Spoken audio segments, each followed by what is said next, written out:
So after the slow motion that was the final stages of qualifying yesterday, time to bring things up to speed a little bit. It's the Italian Grand Prix, no pressure on the drivers, but if they could go a bit faster, well, that's what we're all here for, isn't it? The 70th World Championship Italian Grand Prix, the 69th to take place here in the Royal Park at Monza. We're in Italy, the 8th largest economy in the world. And some staggering, stunning, beautiful sights all over the city of Milan and the lakes just to the north of Monza here. 3 active volcanoes, Etna, Stromboli and Vesuvius, are all located in Italy, but they're a long way from the track, don't worry. 3.6 miles long, this circuit, 2 DRS zones, 11 corners, 4 to the left and 7 to the right, and you take your lap distance at full throttle for 84% of the lap. It's the fastest race of the season. Will we see the lap record held by Rubens Barrichello broken?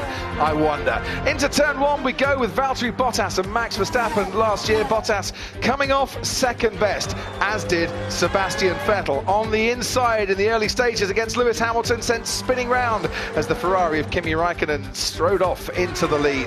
And the Curva Parabolica for Derek Warwick on the opening lap in 1990 saw this spectacular crash. Derek Warwick, one of the FIA stewarding team here this weekend.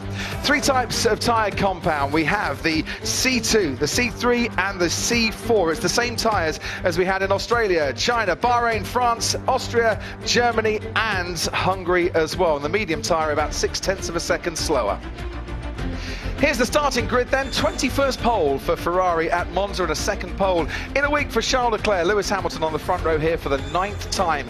Valtteri Bottas starts 3rd, where Lewis Hamilton won from last year. Sebastian Vettel has never won from outside the top 3. He starts 4th. It's an all-Renault 3rd row. Ricciardo just ahead of his teammate Nico Hülkenberg. Carlos Sainz starts 7th here for the 2nd year in a row alongside Alex Albon, his highest grid spot in F1 so far. Lance Stroll is 9th for Racing Point. Antonio Giovinazzi, the Italian driver, is 10th, and it's Kevin Magnussen ahead of Danny Kvyat in 11th and 12th. Romain Grosjean starts directly behind his teammate. They've already clashed 3 times this season. George Russell is 14th for the 2nd week in a row. Robert Kubica promoted up to 15th because lots of engine penalties, including Lando Norris, Pierre Gasly, Sergio Perez, and behind these 2, Max Verstappen, who starts 19th with Kimi Raikkonen starting in the pit lane after a new engine was put into his Alfa Romeo following his crash in qualifying yesterday. There is Sebastian Vettel. Boy oh boy, would he like to be starting on pole.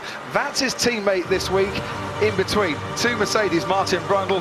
What's going to happen? The scene is set beautifully for this race. Yes, Ferrari, Mercedes, Mercedes, Ferrari, 2 works, Renaults looking on. Top 10 forced to start on the tyres they used in the second part of qualifying yesterday. That's the soft tyres. The rest have a choice. From 12th onwards, they've all chosen the medium tyre, except Romain Grosjean in the Haas for the Haas team. So very much a grid of 2 halves in that respect of tyre choice for the start of the Grand Prix. We are expecting it to be a 1-stopper. A stop costs you about 23 seconds. It's a very wide window as to when you might want to take that stop, because very low tyre degradation. The tyres give up very little performance each and every lap. Just 11 corners, 5 braking events, only 2 of them really heavily on the brakes around here. So it is about high speed. The prancing horse starts on pole. If we could do a horse racing analogy here, it could be like a mad 5-furlong dash. Charles Leclerc blasts off, but then he might run out of puff, or in Formula 1 terms, his tyres might run out of puff a little bit. Could the others start to overhaul him? That, I think, is the worry for Ferrari today. It is, but he's also dragging the pack down there. It's 450 metres from pole position to the turning point of the first corner, and that means anybody in his slipstream is getting a very helpful. And we saw how hard the drivers were trying to pick up a slipstream yesterday in qualifying, when it all went wrong in a very silly manner, a chaotic way. It was comedy, but it wasn't funny at all, the second part of qualifying yesterday, if you joined us for that. But anyway, this is where they hand the points out and the prize is out. It's race day. That's what matters. Right, let's get going then. It's time for the formation lap, and Charles Leclerc will lead them off, and there's plenty of smoke around here. The air display was fantastic. It's a magnificent sight as the cars make their way down to the first chicane. Karun Chandok come in. Yeah, Crofty, I was talking to some of the Ferrari engineers on the grid. Now, obviously, for them, they need to get out of the second chicane with Leclerc in the lead and make use of the first stint. they think on the medium tyre in the second half of the race, Mercedes have a clear advantage. They're also worried that Mercedes carrying a bit more downforce will be better on tyre wear. So just because Leclerc leads the first stint, it doesn't mean that Mercedes won't come back in the second half of this race. Thanks ever so much, Karun. There's the stampede from the grid to the pit wall. It's got to be fit to be a mechanic and an engineer these days in Formula One. And there is Charles Leclerc, the third youngest winner in Formula One history. And he sits 5th place in the championship, just 12 points now behind his teammate Sebastian Vettel. Verstappen didn't score in Spa, he's third. Valteri Bottas is now 65 points behind Lewis Hamilton. Fernando Alonso there, a very experienced spectator, it must be said, especially around this place. But a point there about the fitness of the crew, especially the pit stop crew, the 20+ people on that. They have a lot of training and hydration, nutrition, and that's why we're, with a lot of equipment as well, why we're starting to see sub-2-second pit stops. Yeah, what they hate, of course, is if the start's aborted, they have to drag all that lot back out again. Yeah, which they don't want to see. 2.02 seconds was the fastest pit stop last week, and it went to George Russell and the crew down at Williams, who start 14th on the grid today, equaling their highest grid spot of the season. Sebastian Vettel frantically weaving around, trying to get some heat into his tyres. The soft compound tyre should last, according to Pirelli, for around about 30 laps. So the pit stop window could be quite large here. Will they be bringing Vettel in early, try and drag Mercedes into a territory they don't want to be? Mercedes, who in the last 5 years have taken victories here. We haven't seen a Ferrari victory at Monza since Fernando Alonso in 2010, and the vast majority of the crowd here would like that run to end today. Young Charlie Leclerc there, keeping a close eye on his mirrors. He arrived last weekend into his grid slot quite early, and he was trying to keep the pack tight, but once again he's been slightly hung out to dry out front there, so he will wait even longer than the rest of the front of the grid, approaching half a minute, while the other 19 line up. 33 degrees the track temperature, quite similar conditions to Spa last week. The air temperature 20 degrees, and there's an official 10% chance of rain. If it comes, it should come towards the latter stages of the race. Here's Max Verstappen. He started 20th here before in his rookie season at Toro Rosso. He's last on the grid today, with Kimi Räikkönen starting in the pit lane.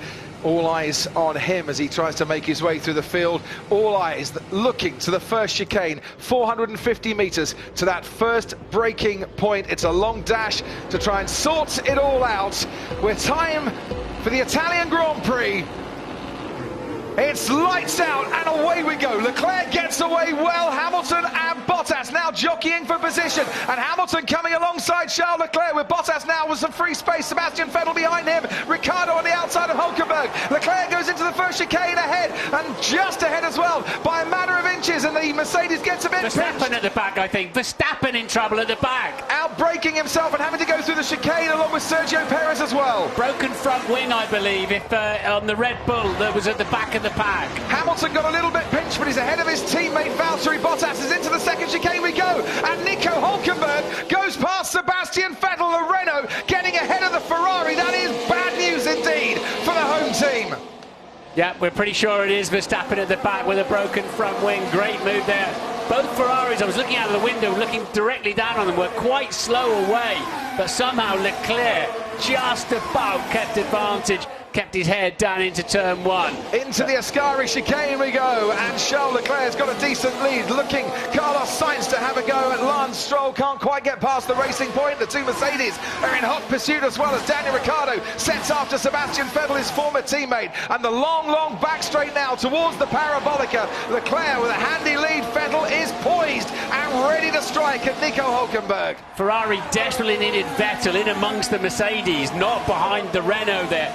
Lando Norris has had a difficult first lap as well, down in 16th at the last count. And Alex Albon's had a decent first lap. He's got ahead of Antonio Giovinazzi as Sebastian Vettel does get past Nico Hülkenberg, and he can start to chase the two Mercedes. Sainz once again has a look at Lance Stroll, who gains places quite often during the course of a first lap, and he's done so again today, moving up 2 places. And there is the front wing change for Max Verstappen. Soft tyres going on Will they make it to the end of the race? Is this a big gamble now taken by Red Bull? They're optimistic if they think those tyres can do the whole race, but they need pace. Yeah, they couldn't put mediums back on again, otherwise he's nailed on to another pit stop. You have to use at least 2 of the 3 dry compounds in a dry race. So Verstappen then has now got to nurse those softs a very long way into this race, soft compound tyres. Confirmation, Max Verstappen hit Sergio Perez. We saw Perez going through the runoff area in the chicane, and Verstappen was the cause of that, and he had to take evasive action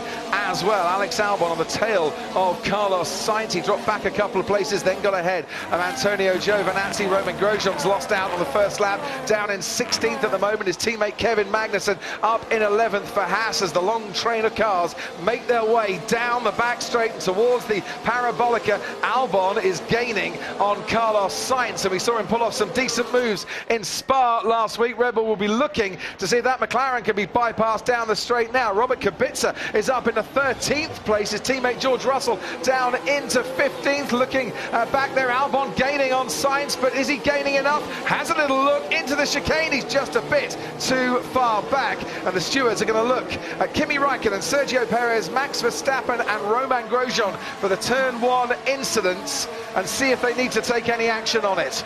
So the drag reduction system DRS rear wings are now enabled. And we are on board, wow, with Alex Albon, and boy was he late on the brakes there. Carlos Sainz might have thought he was safe, he wasn't, but he's going to fight back now into the first of the 2 Lesmo corners. Alex Albon on the outside, and Carlos Sainz, and they touch, and Albon goes off onto the gravel, and he's going to lose places as a result of that. Was he squeezed out, and was there enough space? We might need to look at that again. Yeah, no point trying to go around the outside of the first Lesmo. It always nips a bit on the exit, and that's not the place to position your car. That was superb on the brakes, and well done Carlos Sainz for getting out of the way as well, but he went too deep into the chicane, allowed Sainz to come back at him.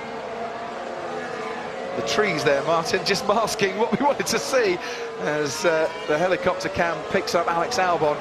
I think Sainz had the racing line and took the racing line through the corner. Overhead shot wasn't a whole lot of good to us there, was it? But no. Alex would have been out of that and regroup ready for the exit of the second Lesmo. And the stewards might just have a little look at that incident as well. There's Kevin Magnussen right behind Antonio Giovinazzi, and Alex Albon now behind the Haas. And Albon just ahead of Danny Kvyat and Pierre Gasly, the man he swapped around with, and the move from Toro Rosso to the senior team. And there's a lot of clever little systems in there, but you can pick up grass and gravel in your cooling ducts as well. Albon's going for it again. He's just a bit too far back this time on Kevin Magnussen, and thinks caution is the order of the day there. Out in front, Charles Leclerc might be just out of DRS range, 1.3 seconds the lead between himself and Lewis Hamilton, but he's not blasting away in the way that we thought, and Hamilton got the better of the starts. Yeah, he very much did, but somehow Leclerc, he just kept squeezing Hamilton just enough, and Lewis probably had to just blend out of it slightly, and at that point it was Bottas coming around the outside. He got too deep into the corner, and Hamilton, there we see the chaos going on in the background. Well, this is going to be interesting, isn't it? Yes, so Sergio Perez to the right, Pierre Gasly just ahead. The start Max needed last weekend in Spa got away nicely off the line. So he's backed off, he's not being silly. In fact, he's very cautious because he knows what's coming next. That's coming next. It's a replay of the Ferrari and the Renault. Nico Hülkenberg having a move on Sebastian Vettel. We'll go back, I hope, to that Max Verstappen because we want to see how it all played out in the end. Meanwhile, Daniel Ricciardo has just got past his teammate Nico Hülkenberg, and Ricciardo moves up into 5th place. 2 Renaults running 5th and 6th at the moment. They could get a haul of points today, which will make life difficult for McLaren in the championship. McLaren, of course, robbed of that 5th place for Lando Norris just last weekend in Spa. They could have very much done with. Verstappen is 40 seconds off the lead, so let's remember that time. And 19 seconds off taking Kimi Räikkönen for last but 1 place. Yeah, and when the rest make their pit stop, they'll lose about 21 seconds, bring Verstappen a bit more back into play, and that's how Daniel Ricciardo, using the slipstream on his teammate Nico Hülkenberg with DRS as well, easily managed to get past. In the Constructors' Championship, Renault 43 points, McLaren 82, Good haul of points here, as Martin said, could easily move them into contention for that vital 4th spot in the standings. What the Renault boys should be doing is DRSing each other lap after lap after lap and getting them clear of Lance Stroll, who's hanging on very nicely there, Carlos Sainz too. I mentioned Stroll. He gained 6 places on the opening lap in Spa. He's gained 55 places in total on the opening lap this season. He gained another 2 on this particular afternoon as well. Back on board now with the Red Bull. Down the main straight we go. Alex Albon, he thought he might be able to breeze past the Haas. That certainly isn't happening, and he locked up a little bit going into the chicane as well. As Romain Grosjean gets past Robert Kubica and up into 15th place, the Williams starting to drop back a bit.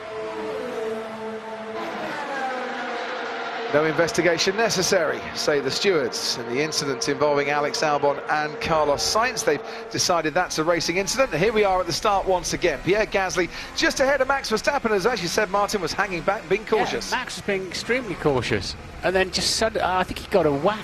He got a whack up the back, didn't he? I'm not sure. I think they slowed down, and his closing speed was a bit more, I think, than he actually felt was going to be happening. Yeah. Oh, that's Sebastian Vettel, and he spun. And he's coming onto the track just as Lance Stroll goes past him as well.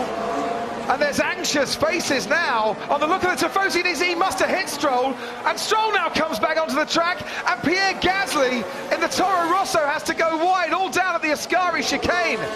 Both of those against the regulations, rejoining the track in an unsafe manner. And look at now, Sebastian Vettel, big damage on his front wing, limping into the pits. I think I have damage, the front left. You do have damage, I'm afraid, Sebastian Vettel. Past him goes Perez and Stroll. He was just right getting on the tail of Valteri Bottas, so whether there was contact between the two or whether Vettel just ran out of space, then ran out of talent, I don't know. Second year in a row, Sebastian Vettel's Italian Grand Prix has sent him into a spin. Last year, it was after tangling with Lewis Hamilton on the opening lap. This time at the Ascari chicane, he goes into a spin. Was there contact? We'll find out. Hard compound tyres going on, Ted Kravitz. Well, it's just trying to get something from Sebastian Vettel's race as Charles Leclerc, a young upstart teammate, serenely at the front, the team leader, having an absolute mare down here. And actually at Racing Point, it's Lance Stroll's race ruined as well. He was properly sent around. You'll see the replay in a minute, Crofty. Lots of damage on the Racing Point, and he's going to pit now as well. Right, so that's Sebastian Vettel spinning all on his own. Comes back under the track. Oh, dear, oh, dear. Now, he might not have seen Stroll, but I don't know if he was looking to see who was coming through. I just dropped it. Just came back on the circuit like an idiot. And I'm sorry, I can't disagree with Lance Stroll's comments there. That is not what you expect from a man as experienced as Sebastian Vettel. We saw him last year light the rear tyres up in frustration, but then Lance did the same then to a Toro Rosso. Here Absolutely. we go. And if Lance Stroll's going to dish out that, he might have to take a bit back from Pierre Gasly as well. So there's, that's poor. Stroll did his absolute best to get around the outside of that. So I'm pretty sure Vettel will take a penalty for that. And, well, what goes around comes around. Yeah, I think by the same token, I think Lance Stroll might be due one as well. Now, with these cockpits, Martin, with the increased protection around the side, it's very difficult for the drivers to see over them.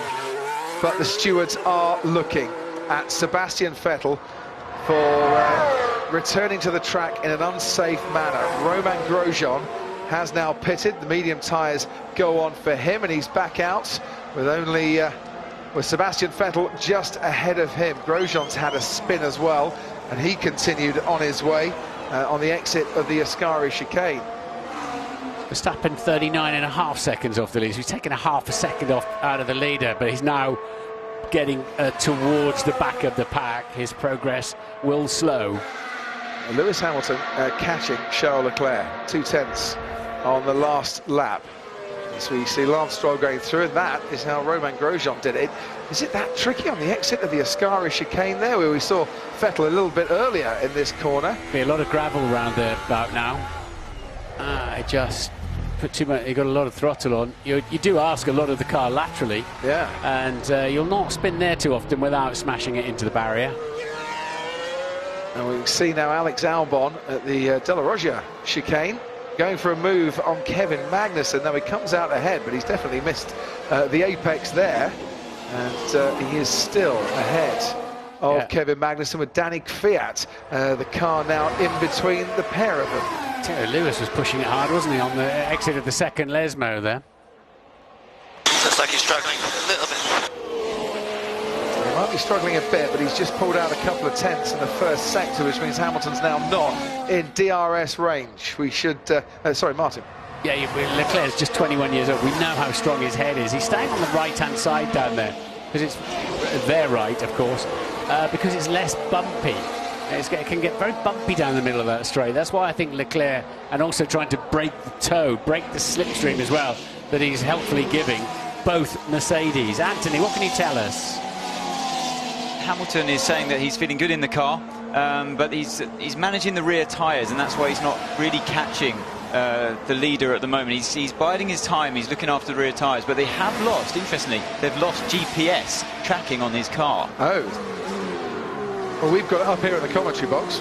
Yeah, we know where he is. Yeah, he's second at the moment. He's just gone through the Curve Grande behind Charles Leclerc and ahead of his teammate Valtteri Bottas. So what are the ramifications of losing GPS, Anthony? What other tools have they lost then at that point, would you say? Well, it could come into strategy when you're looking for when to pit the cars, and it's that when it comes down to that critical time. So I'm guessing that's what they're kind of suggesting by that comment.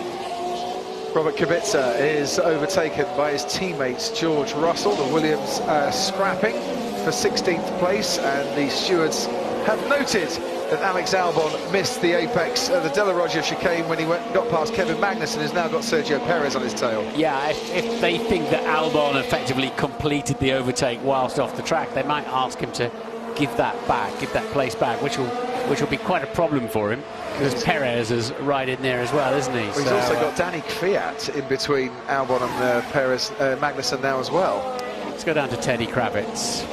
So a couple of things from down here, Martin. First of all, Lance Stroll's front wing is damaged, as you might expect. They don't want to ruin their strategy as well as ruining everything else on their day, so they're probably going to change his nose at his one and only pit stop. And, well, hasn't Sebastian Vettel just opened the door for Mercedes now to gang up on Charles Leclerc strategically without the benefit of a rear gunner? And I can imagine James Vowles, the strategist on the Mercedes pit wall, is thinking, haha, I'm going to get him now. I'll be able to do one thing with another, maybe an early stop for Bottas, one thing with Hamilton, and they'll get them. So this hands such a strategic advantage to Mercedes. But notwithstanding that GPS loss, Crofty, what do you think it says? After the Ascari corner, turn left. That might help. Yeah. Reboot it. Yes, reboot it, and he'll be absolutely fine. Or if you're Sebastian Vettel, make a U-turn at the first opportunity. Perez is having a go at Kevin Magnussen on the run down to the De La Roggia chicane. This could end a bit messily as the two drivers almost wheel to wheel going through. Magnussen trying to defend well, pushes Perez towards the edge of the track there in defence, but he's definitely struggling out of these slow chicanes, Magnussen, to get some traction, and frustrating the Mexican in the racing point at the moment. His teammate Lance Stroll right behind him. They're just joining the race. Stroll was going along quite nicely, then Sebastian Vettel spun at the Ascari chicane, came back onto the track and caused a spin for Stroll as well. Had to take evasive action, then Stroll came back onto the track and forced Pierre Gasly onto the gravel, and the stewards having a look at it at the moment. And Stroll's got reasonable pace, so I can't see they'll necessarily, unless they think it's dangerous. You don't want your front wing tucking underneath your front tyres here under braking, but they don't think it's dangerous and it's structurally sound enough. I don't see that they'll want to lose a dozen seconds at the pit stop. I'll have a good look at it. Absolutely. They might want to, if he continues to get that much closer to his teammates, swap Stroll and Perez around as well, because they're on different tyres and different strategies. 1.1 seconds was the difference at the end of the last lap between Leclerc and Hamilton. It's near enough 1.3 seconds at the moment. He's doing well, Charles Leclerc, to keep out of DRS threat from the Mercedes. Yeah, it's tantalisingly close now, isn't it? Yeah. But what a duel this looks like. Again, as you say, it's 2v1. Right, Sebastian Vettel has just been given a 10-second stop-go penalty for returning to the track in an unsafe manner. There are 4 penalties the stewards can give, that the common penalties, 5-second, a 10-second, a drive-through and a stop-go penalty, of which the stop-go, Martin, is the most severe. And Sebastian Vettel's Italian Grand Prix has gone from average to bad to horrible. That's a half-a-minute penalty they've just given him there. And that'll put him last, plumb last. He's penultimate, in the penultimate place, as you can see for yourselves on the left-hand side. That's a no-brainer. That's all they could do there, isn't it? That's I totally agree. You know, slam dunk. It was me, officer. And Charles, at the moment we are thinking plan B. To stay out a little bit longer, maybe because your tyres are okay. Do hope Sebastian Vettel doesn't protest over the radio when they tell him he's got that penalty. So I'm not quite sure what his defence would be on that one. Apologies if you're a Sebastian Vettel fan, but you can't have drivers doing that. You can understand it in the heat of the moment, Martin. You know, he's desperate to get back on the track. He's just made a mistake, another mistake, all by himself, but you can't be doing that. Frustration there. Remember, he lit the rear tyres up when he spun last year. He's just about got beat. He's lucky to get off that. They're also investigating Raikkonen for starting on incorrect tyres. But we'll have to look at the angle of that, because with a hand device on and the headrests, you cannot turn your head. Yeah. You cannot turn and have a look. So if you can't see somebody in your mirrors, you don't necessarily know where anybody is. But the position he was at the front of the field, close to the start of the race, somebody was going to be there. Well, this is it. You're relying on your team to say, yeah, hold on, Sebastian, hold on. And relying on your years of experience, as you say, Martin, to know that at that stage of the race, the field are going to be fairly close together and there's not going to be a massive gap to get back onto the track again. Yeah, and the more I think about that, the more I realise Vettel had no ability to have a look, because his mirrors would have been looking at the barriers in the middle of the runoff area, and you cannot turn your head. No, it's impossible. But that he's done his 10-second stop-go penalty. But if you can't see, you don't just go blindly onto the track. You wait for a marshal to wave you on or something, but then his race would effectively be over anyway, so maybe it was worth the risk, and hope that whoever was coming along went behind him and not in front of him. Yeah. On board with Max Verstappen. Max Verstappen, in all the time we've been talking about others on the track, has made his way up to 16th at the moment. Oh, I get this problem again, that I lost power out of turn 2. Okay, power is coming back. Just watch, well, you know what to watch. And is this a mapping issue that they've got with losing power out of turn 2? Yeah, don't know. They don't seem to know, do they, Crofty? Because they've been trying to chase it for a couple of days. You know what I think Raikkonen had done on Raikkonen? Because he started from the pit lane. They started him on what they thought were optimum tyres. He was inside the top 10 yesterday, wasn't he? Yes. He was required to start the race on his Q2 tyres. So I suspect that's what's going on there. Maybe Alfa Romeo thought that as they started from the pit lane, all bets are off. They can run what they like. Drive-through penalty for Lance Stroll for rejoining the track in an unsafe manner, and I don't think there could be too many complaints on that one either. So that's about 20 seconds then it's cost him. He hasn't got to stop for 10 seconds. They obviously thought that what Vettel did was worse than what Stroll did, because he caused Stroll's incident in the first place. Alex Albon on Antonio Giovinazzi. Alex Albon is up into 7th place now after losing a couple of places in the early part of this race, and this is Max Verstappen making a move on Kimi Raikkonen down the straight. These two have made plenty of moves in the past when Kimi was a Ferrari driver, and it's Max Verstappen that comes out on top and moves himself up then into 15th place. It looked fairly easy with the DRS assistance that he was getting. So Kimi Raikkonen under investigation for starting the race on incorrect tyres. Lance Stroll will get a drive-through penalty. Sebastian Vettel has served his penalty, and Charles Leclerc still continues to lead, but now by 1.5 seconds out in front. Good chance today for some of the midfielders to grab some championship points. For example, Giovinazzi's right up there, Kvyat Magnussen. We could see a few surprise results today. Giovinazzi, of course, who was on for a decent points finish in Spa until he dropped it at Pouon on the last lap and rather ruined all of his good work before. So another 5 or 6 laps and the window will start opening up for the top 3 to make a pit stop without being back in the pack. Yes, the Renault pair of Ricciardo and Hulkenberg doing a very good job to try and have that gap a little bit sooner as well, should the top 3 want it. You can bet your bottom dollar, Ted Kravitz, that Mercedes will be thinking, right, which one of our drivers can we bring in early to try and unsettle Ferrari a bit? Well, let's play the strategy game. What would you do as Lance Stroll comes through to serve his drive-through penalty? I think I'd probably undercut with Hamilton and then overcut with Bottas. Or the other one, or the other way around.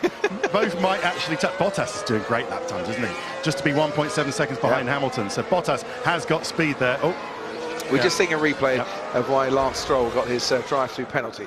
Oh, and they're coming out into the pit lane at Mercedes for a set of hard compound tyre.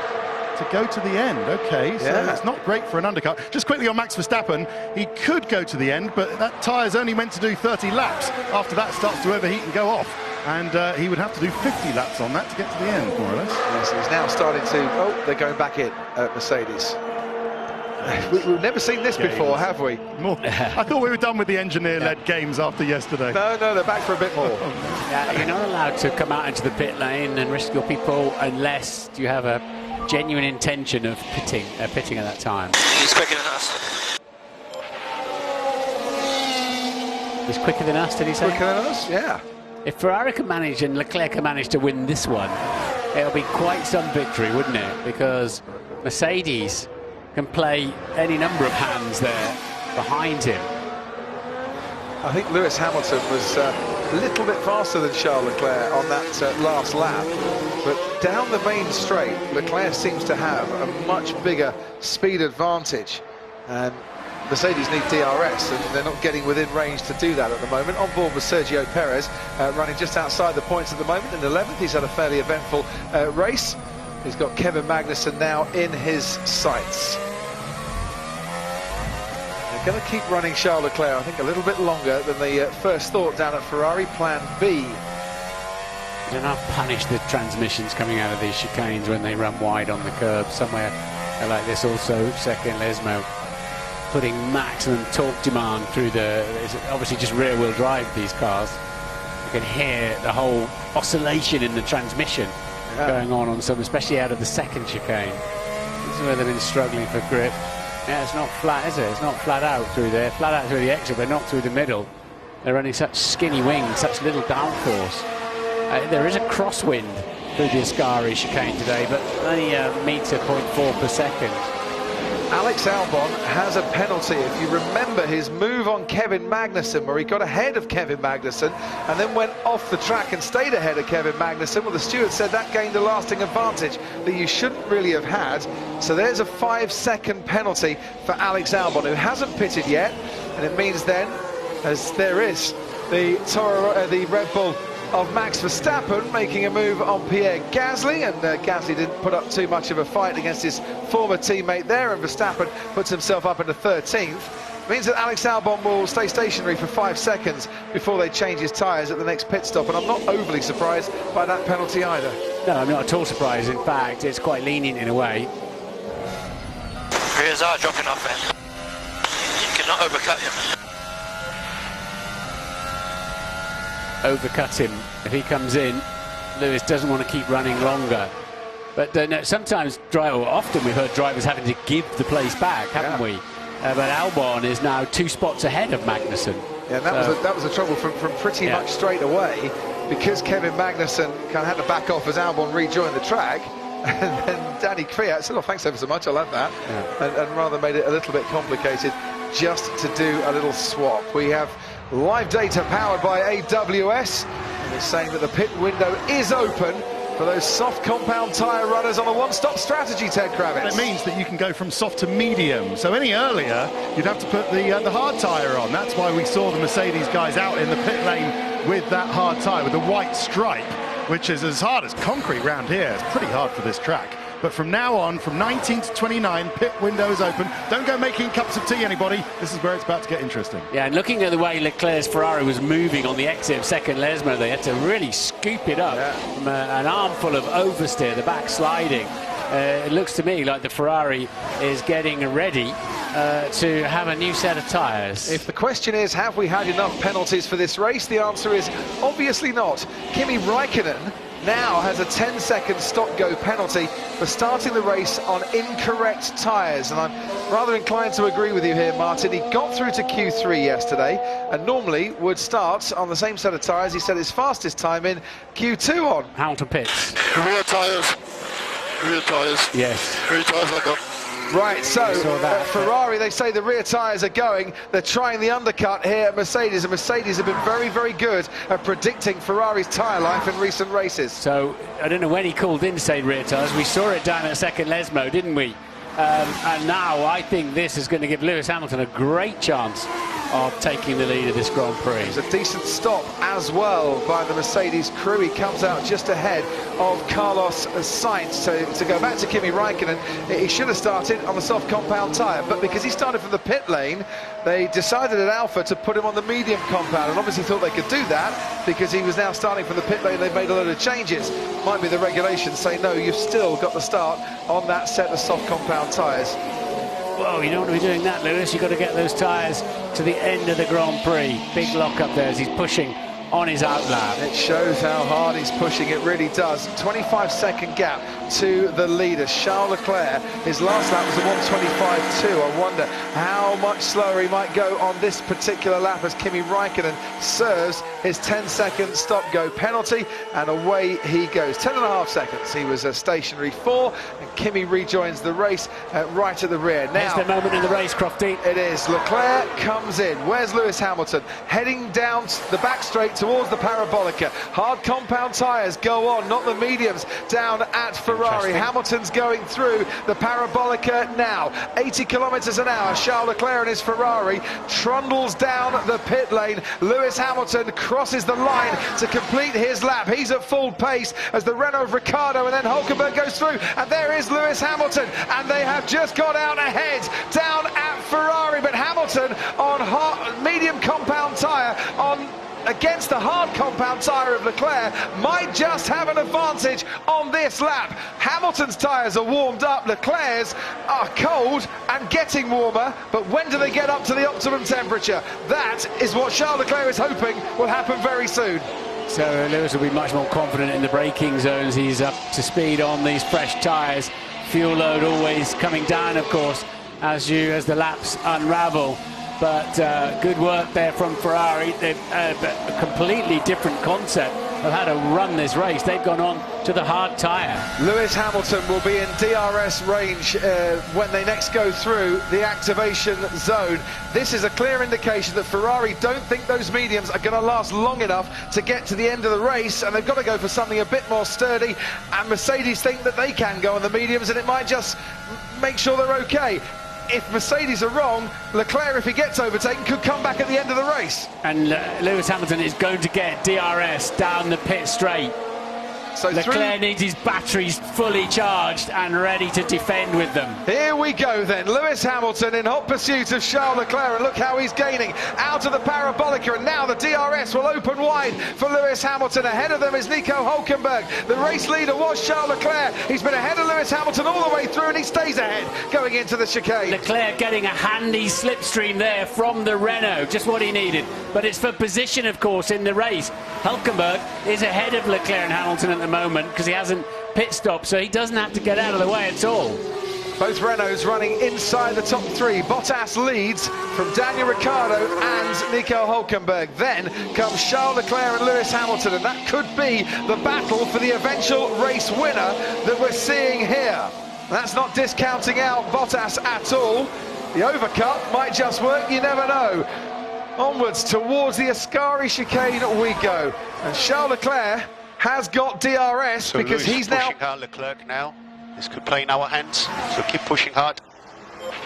Now he's got DRS because he's behind the Renault and they're challenging for position, and that's keeping him ahead of Lewis Hamilton. Bottas being urged to push hard by his race engineer, and Hamilton now getting a really good slipstream from behind two cars down that back straight. Leclerc to the Parabolica, wants to overtake the Renault of Nico Hülkenberg. That is not the easiest thing to do on the inside of the Parabolica. Hülkenberg allows it to go past. Now Lewis Hamilton's getting a slipstream from behind the Renault and behind the Ferrari as well, but Leclerc has got DRS again because he went through the detection zone behind the Renault. Hamilton now pulls out to have a go at Leclerc. Leclerc stays ahead by about a car length and a half. This is brilliant racing. Very smart positioning of his car there from Charles Leclerc, and he did, as you say, get some DRS. He's going for it again, Lewis Hamilton. Got a great exit out of the chicane. Round the curve, a grande they go. Is it a grande move from Lewis Hamilton towards the De La Roggia chicane? Leclerc's on the inside. Hamilton goes onto the gravel and has to take to the escape road, and you can hear the cheers from Monza all the way back to Stevenage. The Ferrari fans loved it. Yeah, they'll be looking at that just to see if Leclerc squeezed him wide. Lewis will be on the phone complaining about that. I wouldn't be at all surprised. These two are flying, so it's not, the overcut's not working for Bottas. He didn't leave me a car's width there, pushed me off. Can't argue with that. The Ferrari fans cheering Charles Leclerc through the Ascari chicane. Whatever anyone else might think of this move, the home Tifosi absolutely loved it. Was there enough cars width there? No. But was he moving to take the racing line, and was he allowed to do so because he was still ahead? That's a tough call from the stewards. He was preparing for the corner. It wasn't like he defended then moved a second time, but that's a tough one. He has been shown the black and white flag. Get you to explain that in a couple of seconds. Yeah, go for it now, Martin. Well, that means your driving is not acceptable, but that means you're not going to get a penalty. Yeah. That means don't do that again. So he's been led off reasonably lightly on that one, but that was a tough call, I must say. Yeah, it's a warning. It's like a yellow card. Do it again, and then we'll start taking action. And is that then Charles Leclerc nullifying the threat of Lewis Hamilton for a while? Black and white flag. Black and white flag. No action at the moment. Why? Lewis Hamilton going off onto the gravel. Not a car's width there. Leclerc was slightly ahead. There are the stewards, Gary Connolly on the right-hand side, Derek Warwick, of course, on the left-hand side. Two of the four members of the stewarding team. They have all the camera angles, they have all the data. They've got the rule books and a lot of experience and knowledge, and decided on this occasion a warning was sufficient, not a penalty. And again, Leclerc positioned his car well. He had to go to the left off the exit of Curva Grande, forcing Lewis the long way round. But those hard tyres don't seem too slow at the moment, do they, on the Ferrari? But Lewis, you can't help but sense in this second phase of the race, and he's got DRS as well now. The Mercedes in Hamilton's hands is a little bit faster. Charles Leclerc has just set the fastest lap of the race on those hard compound tyres as well. Valtteri Bottas leads his gap. He's super fast on the straights. He was about 6-7 miles an hour faster in the Ferrari on the straights yesterday. And you want to be about, was it 20 kilometres an hour? I'll put that into miles an hour for you. Faster on the straight to make an overtake move 12 miles an hour. And of course this again is for position with Ricciardo, who hasn't stopped and is running second. Bottas hasn't stopped either and leads the Grand Prix, but Bottas is only 18.5 seconds ahead of Leclerc. That's not enough. A pit stop takes somewhere around 22 or 23 seconds. Ted, down to you. Just to explain the difference in strategy, do you remember, Crofty, back to Friday, seems ages ago now, doesn't it? Yeah. The Ferrari was actually not great, much worse than the Mercedes on the long runs on that yellow medium tyre. So it's all they could do, really. They knew that their pace wasn't great on long runs compared to Mercedes. So they had to go with a hard tyre. What's going on now? Now this could be interesting because Daniel Ricciardo doing a stout job of defending second place here, and Charles Leclerc is right on the rear wing of that Renault. He's going to get DRS, as is Lewis Hamilton as well, but I think it's allowed Hamilton to get that little bit closer to Charles Leclerc as they head now down towards the first chicane. Leclerc gets past Ricciardo. Hamilton is going to have to get a good exit out of this chicane to try and keep tabs with Charles Leclerc, or the Ferrari is going to get a little bit further away from him through the Curva Grande. Hamilton switches to the inside, and he goes wheel to wheel now with Daniel Ricciardo. Ricciardo has been on these tyres right from the opening gambit, and he can't put up as much of a defence as Leclerc did at this very spot 3 laps ago. Yeah, Ricciardo didn't have the pace. He had to go around the outside, more metres, and that's not his fight. There's no point in Daniel losing time to Lewis there. It's not his fight this afternoon. His race is with his teammate Hulkenberg. Yep, it was the same with Nico Hulkenberg as well, who fought but didn't fight too much when Charles Leclerc and Lewis Hamilton came their way a few laps ago. So, 3 cars blasting down the main straight at Monza, and the red one getting past the yellow one, but the silver one having to tuck behind. That's pretty much what the Tifosi would like to see more often than not here in Monza. Valtteri Bottas leads the race though for Mercedes, but he hasn't stopped yet in this race. Daniel Ricciardo was running second, he's now running 4th. Charles Leclerc runs second and has set another fastest lap. Lewis Hamilton though is sticking with him and is still within DRS range, and the longer he keeps within DRS range, Martin, the more chance he's going to give himself to try and get past the Scarlet Red. They're doing 215 miles an hour as they're ducking and diving into the braking zone at the end of the pit straight. 345 kilometres per hour. So behind Ricciardo and Hulkenberg, 4th and 5th, Carlos Sainz runs 6th, Danny Kvyat runs 7th. Alex Albon, as you can see, is in the pits and had to serve a 5-second penalty for leaving the track and gaining a lasting advantage. So he now drops behind Sergio Perez and Max Verstappen, who's up into 9th, his teammate, and Pierre Gasly, the Toro Rosso driver now. Albon in 11th, just ahead of Antonio Giovinazzi. But just to confirm, Gasly hasn't pitted yet, neither has Perez, neither has Kvyat, Ricciardo or Hulkenberg. What maturity from this 21-year-old in the lead. What pressure he's soaking up. It's hard to keep up with him. Just keep doing what you're doing. Valtteri Bottas is coming into the pits. I can see the Mercedes crew, there they are, waiting for him. Off go the soft tyres, on go the medium tyres. We're on lap 28 of 53. Valtteri Bottas will be fine with tyre wear now for the rest of this race, and he's 2.3 seconds stationary stop has gained him a bit of time as well. Comes out into the race, should be behind Ricciardo and ahead of Hulkenberg. It is. Different tyres for Bottas, mediums to Leclerc, but they'll be 7 laps younger. Yeah. Now, we're not seeing, as we pointed out at the beginning of the race, such degradation, such fall away from these tyres, but nonetheless that could come in very handy for Valtteri Bottas later on. In the short term, he's lost out. The 3.2 second gap between Leclerc and Bottas when the pit stop started has now extended, but you're saying by the end of the race he might be at a much faster pace than Charles Leclerc, and it could play into his hands. You don't know. Oh, Ted, Carlos Sainz has left the pit. Yeah, it's a loose wheel. They had a problem with it. They had a problem with it in the pit stop. They took it off,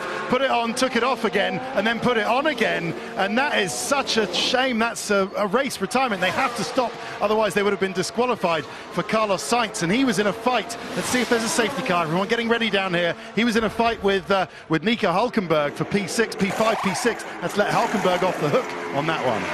Yeah, the problem with the wheel gun there. He stopped, he started, and he went, and by the time he'd gone, the realisation was there that wheel was not on properly for the 2nd weekend running. Carlos Sainz retires from a Grand Prix through no fault of his own, and now the car is parked. There is a virtual safety car being deployed. I was going to say, the car parked at the pit lane exit. Yeah, and it's in a vulnerable position there. What's going on here? Well, Lewis Hamilton, a little bit to overtake, late. but it looks as if... well, Leclerc had slowed right down, and Hamilton was a bit late to react. Yeah, but they've got to keep to a minimum time of arrival at the next point, so it's quite complex on the screen. It looked like they were busy trying to work it out, the pair of them, weren't they? So it's a very vulnerable place there if cars were to make contact down the pit straight. So that's the only thing they can do. But they can't put marshals out there on a live track. Danny Kvyat hadn't pitted, came into the pits during the virtual safety car, and I wonder how that might help his race. Sergio Perez, Pierre Gasly doing the same thing. Bottas had just pitted, so he's lost, and you know he'll be cursing that. So had Verstappen as well, because it's a cheap stop while the others are going around at limited speed. You're losing less time in the pit stop. Right, virtual safety car gone. Carlos Sainz's McLaren, first car to retire from this race, gone from the side of the track, and Leclerc and Hamilton gone down that back straight. Look who's going into the parabolica, Sebastian Vettel. He's in 17th. His teammate Charles Leclerc has Hamilton now right on his tail, and the tyre warm-up issues are coming back again for Charles Leclerc here, because he's on the hard tyre. They will have been colder and take longer to warm up than Hamilton's mediums, and Hamilton getting a great exit out of the parabolica, and he is gaining definitely on the Ferrari in front. That long main straight sees Hamilton really going for it here. Can he brake late enough to get ahead? No, he can't. So DRS was enabled immediately after the virtual safety car went in. Valtteri Bottas has got past Daniel Ricciardo and up into third place. Danny Kvyat is in sixth at the moment as Nico Hülkenberg comes into the pits, and that pit stop behind the virtual safety car might really help Kvyat here. He was 11 seconds behind Hülkenberg when Carlos Sainz pulled to the side. Can Seb Vettel hold Hamilton up for the second consecutive weekend and play into his team's hands? Well, they're catching him at the moment. Well, they're behind him, let's put it that way. He hasn't got as much opportunity this week, because when Hamilton and Leclerc do get up to him, Martin, they'll be doing it to lap him. Yes. So they'll have the blue flags waved at him, but I am sure if there's any way that he can play the team game and help Charles Leclerc, Sebastian Vettel will do that. Valtteri Bottas is absolutely flying at the moment. Now he's got past Daniel Ricciardo, and he's 6.5 seconds off the race leader. Charles Leclerc, who's led another Grand Prix after doing so well at Spa, and that is Danny Kvyat, who just pitted a lap before, and he is out of the race. And I wonder if that's smoke from his Honda engine, or because the brakes are overheating and things are getting a bit hot there. And just past the exit of the first chicane, the Toro Rosso is stranded, and we've got another virtual safety car. That's the only thing they can do there. Again, if a car has a braking issue going into that first chicane, they'll arrive on the scene where that car is stranded. And so they'll take the opportunity down at Renault to pit Danny Ricciardo. They'll take the opportunity at Haas to pit Romain Grosjean as well. That's wretched luck there for Danny Kvyat. So 21 seconds you'd normally lose for a pit stop, Martin. You can gain 6 seconds in the race by pitting under the VSC. Yeah, and I'll tell you who's really working this nicely, because he just put in a stonking lap out of the pits. His first flying lap was Valtteri Bottas. Yeah. And he's brought himself, you know, quite nicely back into play again on those fresh medium tyres. Engine problem it was for Danny Kvyat, so I'm told, and the smoking Toro Rosso is being pushed away, and joining Carlos Sainz as the two retirements in this race so far. It's about par for the course for reliability here at Monza. In 2012 to 2015 and 2017 we only had 2 retirements. This was his pit stop, the soft tyres going on. Pitting under the first virtual safety car. There was a bit of smoke there as he left the pit lane. That was already unhappy, wasn't it? And often you get just a little bit extra heat as you're sitting there waiting for your service in the pit lane. Oh, it doesn't sound good. Oh dear. And that's Danny Kvyat out of the race, and we're racing again. Pierre Gasly just ahead of Max Verstappen.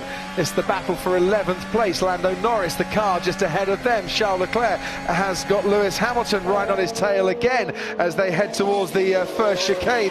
There goes Perez and Magnussen, and there is Lando Norris staying ahead of Pierre Gasly, but only just. Franz Tost is the team boss at Toro Rosso. He's with us this weekend. Franz, can you tell us anything about Danny Kvyat's retirement from the race?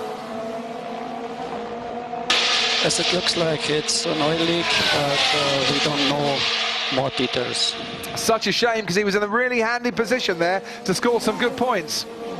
He was in the 6th position. We just changed the tires to the option. Everything would have worked well, but unfortunately any oil leak happened, and therefore we had to stop the car. Meanwhile, Pierre Gasly having to defend against Max Verstappen. I get the feeling that this is personal, and he might want to make this last as long as he can.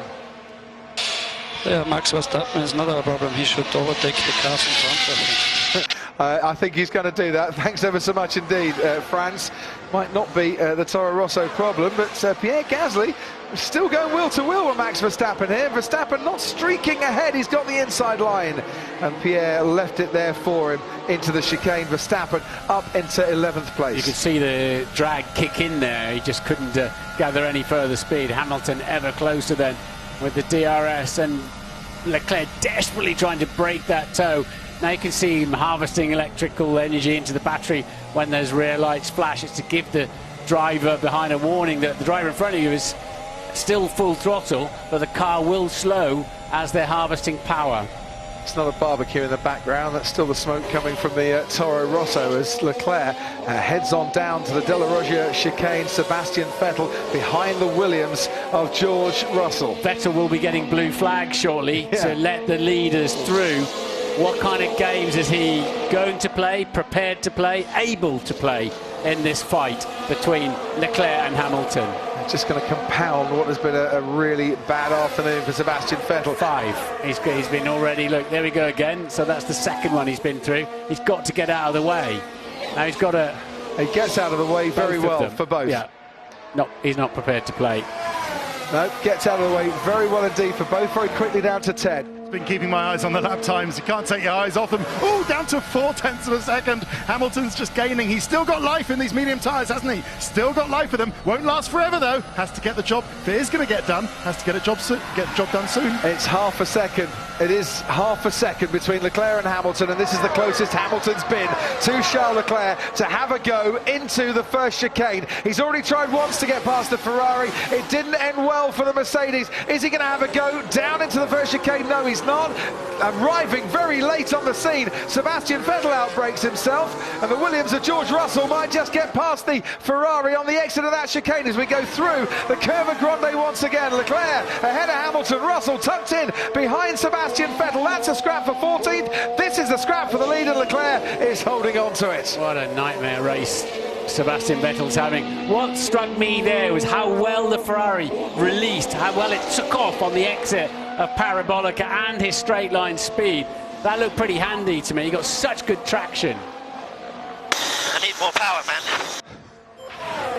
And I think that backs up what you just said there. Throughout this entire race, through the first sector, the Ferrari has been quick, and Hamilton just hasn't quite got the power to basically close up and try and mount an attack. Apex speeds through turn 10, and Hamilton just 1.5 kilometres faster, but it's down the straights where he's losing out. I'll give it to him. So Leclerc then can just take a nice entry into the Parabolica, know that it's hurting the Mercedes a little bit behind him, and get a good exit, and it's giving him enough breathing space for now anyway. Right, Kevin Magnussen has been passed by Max Verstappen and Lando Norris, but not Pierre Gasly. That's going on behind the rear wing of Max Verstappen. Is Verstappen close enough to Norris? No, he's not. What happened down into the first chicane? Massive lock-up from Kevin Magnussen is what happened there. That'll need a pit stop for a fresh set of tyres. Alex Albon's doing like he did in Spa last weekend, starting to have a very good second half of the Grand Prix. He's been across the gravel. He's had a penalty, but suddenly now he's right up there in 6th place, having made his pit stop. And he's lapping about a second a lap faster than Nico Hülkenberg at the moment. He's got 10.5 seconds to try and make up on the Renault. We're on lap 35 of 53 here. It's the Italian Grand Prix, and that car out in front is the Italian Scuderia Ferrari of Charles Leclerc, who became the 108th different winner of a Formula One Grand Prix last weekend in Spa. Put Monaco on the list of nations who have won the World Championship Grand Prix, and he's trying to do something of a London bus here. You wait a while for a win, and then two come all at once. He's actually trying to break the slipstream as well, but this is where I believe the Ferrari is particularly strong, and the Mercedes challenge in the slipstream of the Ferrari, but Hamilton ever closer this time. Without DRS, Hamilton would not be in a position to keep this challenge going. DRS very much coming to Mercedes' assistance so far, but he is just 20 metres, 15 metres. Oh, Leclerc locks up, too far behind. Leclerc locks up, goes through the chicane. Hamilton now is right on the rear wing of that Ferrari. And once again, to the Curva Grande we go. And Hamilton is going to have a go. Which way this time? Wanted to go round the outside, has to switch to the inside. Leclerc is making it very difficult indeed by zigzagging from one side to the other of the track, and Hamilton can't force his way past. And that's some vibrations as well, Leclerc now. That was a fairly big lock-up. I don't think it's a pit-stopping kind of lock-up, but a little bit naughty there. Leclerc has maintained the lead by scampering across there, leaving bits of curb in his wake. I think he'll just about get away with that. He's already had one warning for his driving, but he's driving for his life out there, isn't he, trying to keep that Mercedes behind him? The Lone Ranger for Ferrari. Absolutely, but will the Lone Ranger be outdone by the silver of the Mercedes here this afternoon? And that's Lewis Hamilton's view, with the Ferrari ahead of him and alongside. He wanted to go around the outside. Leclerc switched, forced him to go the long way around in the next chicane. Then Leclerc cuts back over to that. In the early phases of that, here we go again, in the early phases of that, Lewis was making an adjustment on his steering wheel. Yeah, retuning into some new radio station. I don't know, but here goes Hamilton. Some damage to driving going on. Copy, Lewis, we're seeing it. He doesn't like the way that Charles Leclerc is defending. While all this is happening, Valtteri Bottas, setting fastest laps here, is 3.5 seconds behind the race leader. Bottas is gaining on these two, and while they squabble, Bottas is coming back into play. Now, the stewards have noted that Charles Leclerc missed the apex, so they think he gained a lasting advantage. He was already out in front, of course, when he locked up. He came back out onto the track, still in front, so you can argue it either way you want. Hashtag Ask Crofty after the race. We'll enjoy the action as it happens at the moment. He'll get away with that one, I think, but this is going to be interesting. So Bottas starts cruising in on his 7-lap younger tyres. What are Mercedes going to do? Are they going to, if Lewis can't get the job done on Leclerc, are they going to let Valtteri have a go at him? Well, we'll see how that unfolds. You've got to get there first. The request will come in, surely. No investigation necessary. Say the stewards in that incident between Leclerc and Hamilton, when Leclerc missed the apex. As around the parabolica they go. Is Hamilton going to get a good exit? Is Hamilton using DRS? Yes and yes. Can he gain on Charles Leclerc? Probably. Can he get past Charles Leclerc? We'll find out in a moment. As you can see, the Ferrari up ahead, and for Lewis Hamilton's sake, sadly for him, he can still see the Ferrari ahead. No investigation necessary, as we said.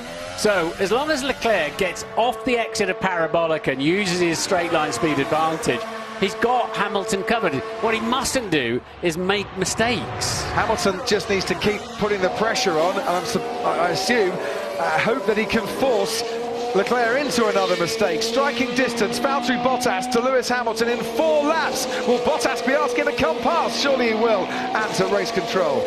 Yeah, so I've been looking back at that moment in Curva Grande and riding on board Lewis, and I have my tyres left.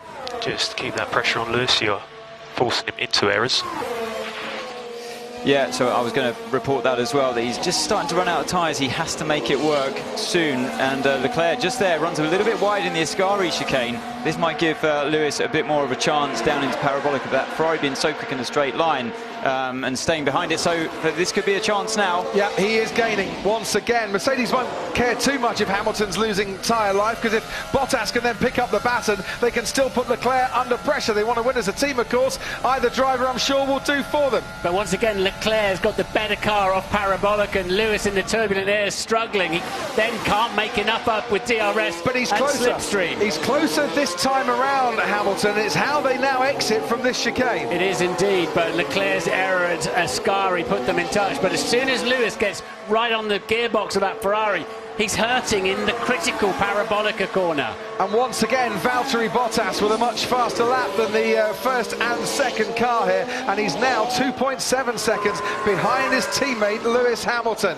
As through and out of the De La Roggia chicane comes Charles Leclerc and Lewis Hamilton. Yeah, Lewis has got to get that done, otherwise Mercedes will have to think about letting Bottas have a run at the Ferrari. Daniel Ricciardo and Nico Hülkenberg run 4th and 5th. We haven't mentioned them for a while, and Alex Albon too running in 6th, and about 7 and a bit seconds behind Nico Hülkenberg. Giovinazzi's under pressure from Sergio Perez, who's actually just passed him. 7th now for Perez, 8th for Giovinazzi. Max Verstappen in 9th. Don't forget, Verstappen came into the pits after damage to his front wing on the opening lap of the race, and then he pitted again under a virtual safety car on lap 27. There's Valtteri Bottas. He's been running in nice clean air, setting fast lap times, and he's 2.1 seconds behind his teammate now, who's a little bit further back from Charles Leclerc than he was on the last lap. Last points at the moment go to Lando Norris, who's just a little bit clear of Pierre Gasly,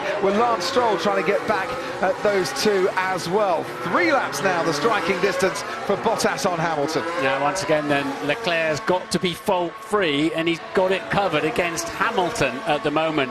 Any mistake and Lewis is ready to pounce. Valtteri Bottas then ever closer. And to race control. Yeah, so Leclerc's just had a word from his engineer saying no moving under braking. Hamilton behind with DRS. No moving under braking, turn 4. No moving under braking for turn 4. I don't move. Well, you did. You did. You moved a bit too much, maybe, in the opinion of the stewards, who just want to send the warning through. It might be the same colour as a London bus, but it's not as wide, Charles. But in his hands, he's making it wide. But that's the only response he can give. And turn 4, it's fair enough. You know, he's been right on the edge with his driving, right on the edge, Leclerc. But he's trying to win the Italian Grand Prix for Ferrari. 10 seconds was the gap, by the way, between Valtteri Bottas and Charles Leclerc when the virtual safety car was out on lap 30. And the gap between Leclerc and Bottas at the moment is under 3 seconds. Bottas is gaining on his teammate. Will soon have DRS on his teammate as well, and won't have the power deficiency going down the main straight that Lewis Hamilton's had to the Ferrari. So Bottas' tyres 8 laps younger than his teammate Hamilton's, and 7 laps younger than Leclerc's, and this is going to be very interesting indeed. Very, very interesting indeed as to what Mercedes are going to do now if Lewis is running out of tyres, having worked so hard in the slipstream of that Ferrari. Surely, Ted Kravitz, Mercedes' best chance of winning this race is to let Valtteri Bottas past his teammate. Yeah, try telling that to Lewis Hamilton. Good luck with that. I thought you might like to. You're nearer. No, just a quick one. Yeah, so Lewis either cooling down his tyres or taking a breather. Maybe. Oh, is that a nope. Race control? Well, it's Carlos Sainz. His unsafe release will be investigated after the race. Okay. No surprise. So the info I have from Mercedes is that Lewis has not been given the turn it up to 11 engine settings that he asked for. So they're keeping it on plan as at the moment. Just a quick one on the midfield. Hulkenberg now put in the shade by Ricciardo, really. Hulkenberg was unlucky with the virtual safety car, pitted after it. So didn't get the advantage of pitting under the virtual safety car, namely Sergio Perez, 7th. You mentioned it, Crofty. Yeah. Can I just remind you, from the back of the grid, he did pit under the virtual safety car. Worked out brilliantly. Started 18th, now 7th. Max Verstappen's ahead of Giovinazzi as well. Oh, lock-up from Lewis Hamilton goes on into the runoff area at that first chicane. Second. Well, they're already cheering in the grandstands for that one, and it has cost him second. Lewis Hamilton, after putting the pressure on Charles Leclerc to make mistakes, has now made one himself, and he goes on at the first chicane, and Valtteri Bottas takes second place. And that gives Bottas a great chance of having a crack at winning this Grand Prix. So Lewis then beginning to run out of tyres a little bit. Obviously, it's not just about going around the corners. You lean heavily on your front tyres under braking. And this was Hamilton. Just a little snatch of the left front. So it's not... I don't think he'll have too many bad vibrations from that. But a bit of cadence braking. He got off it, realised he wasn't going to make the chicane, bailed out of it. I wouldn't be cheering. I don't think that's a cheering moment for Ferrari. I really don't. I think that releases Valtteri Bottas into a very handy position there on his fresher tyres. Well, it means Mercedes don't need to make the decision now, do we let Bottas past or not? And the one with the better tyres, the fresher tyres, is now the one taking up the challenge again. So hunt him down. There's 12 laps to go. And he has nothing to lose in the championship, really, here, Valtteri Bottas. to make a bid for glory and maybe win the Italian Grand Prix. That's Lance Stroll being passed by the two Mercedes. Stroll down in 12th place at the moment after he was hit by Sebastian Vettel in the opening stages. Vettel had a spin at the Ascari chicane, rejoined the track and made contact with Stroll, sent him into a spin. Stroll came on the track, put Pierre Gasly onto the gravel, and both Stroll and Vettel picked up penalties as a result. As that's Sebastian Vettel coming into the pits for another set of tyres. But if they're making a bid for the fastest lap of the race with that man, he's going to have to try and get into the top 10, and at the moment he's down in 15th place. Gone on to the medium, so have we not just seen Vettel? Something was going on with Vettel, wasn't it? It was all too exciting up front to pay too much attention to that. 4th and 5th still for Renault. Albon nicely up there in 6th now, and Verstappen into the points, of course, but what can Leclerc do to fend off yet another Mercedes-Benz? Just a word here for George Russell in the Williams, running in 13th place at a track that he thought would be one of his worst of the season. I mean, he's managing to stay in touch with those around him, and yes, Sainz has retired, Fiat retired as well, Vettel and Raikkonen having problems, but 13th is fairly handy for George Russell, and ahead of the hats of Kevin Magnussen by about 5 seconds at the moment. And now Leclerc's not having to think about defending, he's just done a personal best, still 2/10 shy of Bottas. Bottas should catch him, but will he have the same problem in the turbulent air into Parabolica? If Leclerc can, and in those hard compound tyres, should last until Singapore in the next race. But if Valtteri Bottas wants to make that claim for Valtteri version 2.0, the new Valtteri, the attacking hard Valtteri Bottas that's not going to take anything lying down, now's his moment. Yeah, I've got nothing left in his tyres. Might see Hamilton, if he's accepting 3rd place there, pitting to try and set the fastest lap of this race, because he's got enough in hand. He's leading the World Championship after all by 65 points going into this race, was Lewis Hamilton. So it's really now about how Bottas can use the extra grip.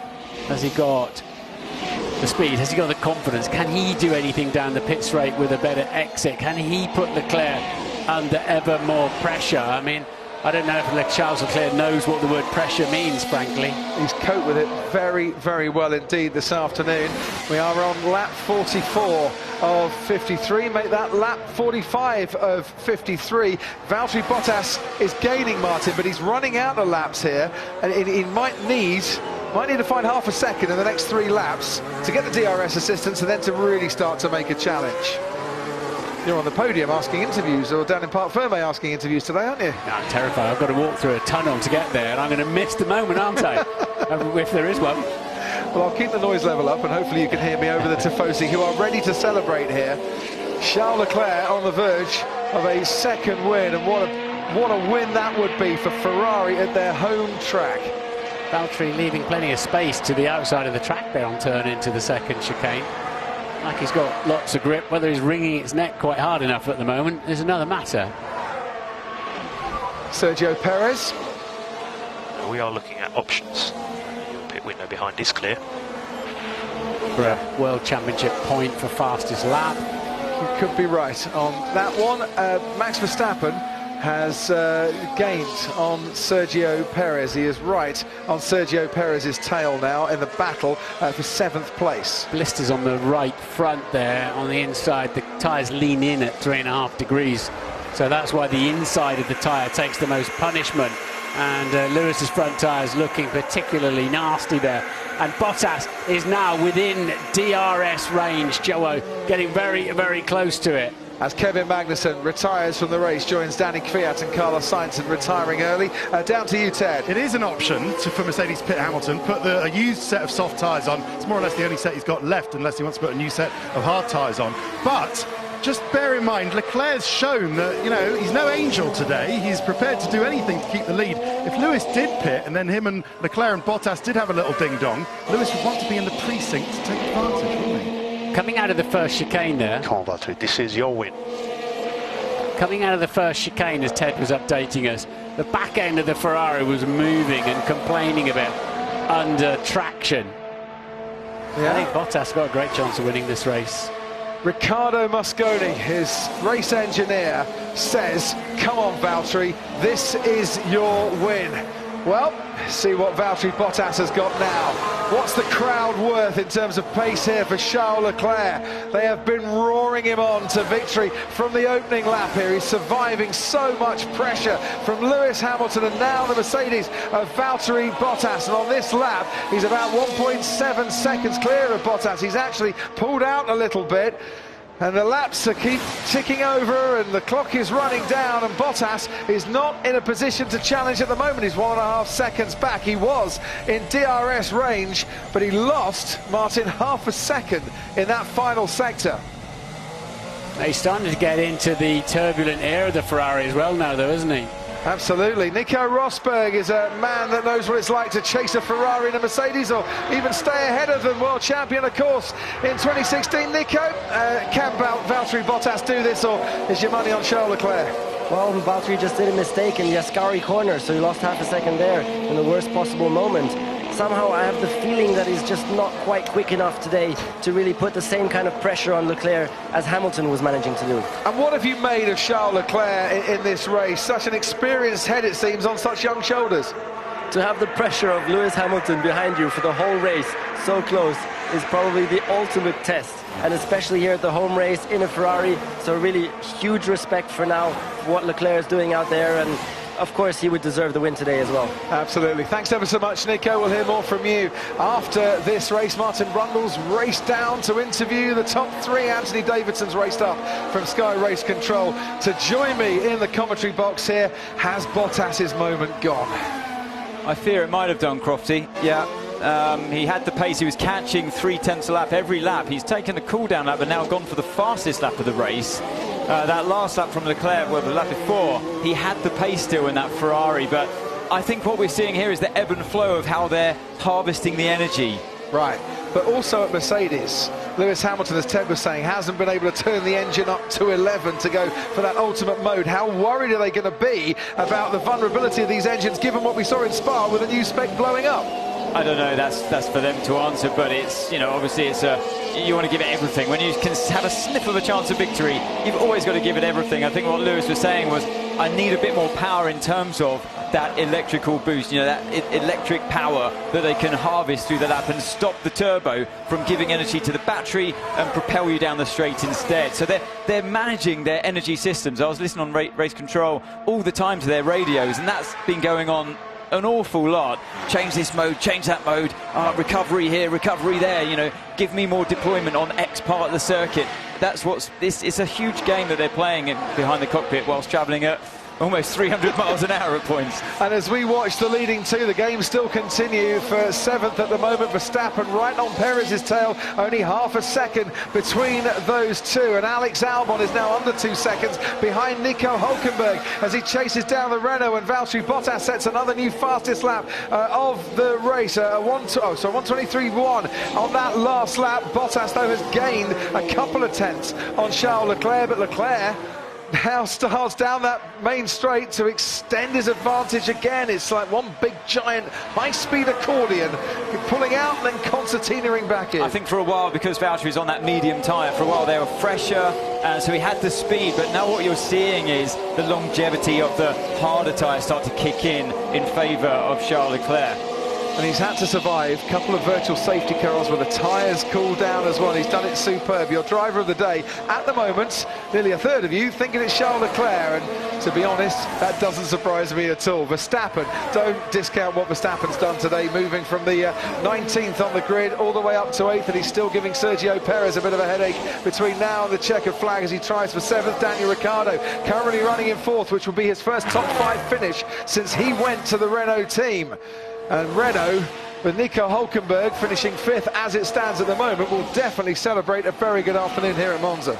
Yeah, you know, lots of drivers driven a good race today. I do feel like Charles Leclerc has stood his ground against one of the best in the business, and that's impressive. It is. Ted, down to you. I can see Mercedes mechanics coming out in the pit lane, so I think Hamilton has been given the option. He can see that maybe he doesn't need to take advantage, that maybe Bottas won't be able to get Leclerc just yet, and he's coming in. He's going to put on some soft tyres and go for the fastest lap. Well, at the moment, by finishing behind his teammate in third, Lewis Hamilton would lose 3 points in his 65-point championship lead, and he might get one of them back again, so it would just be a 2-point swing. All in all, as we're going into the final third of the season after this, that's not a bad result for the championship leader. Oh, that was a bit of a mistake there from Charles, wasn't it?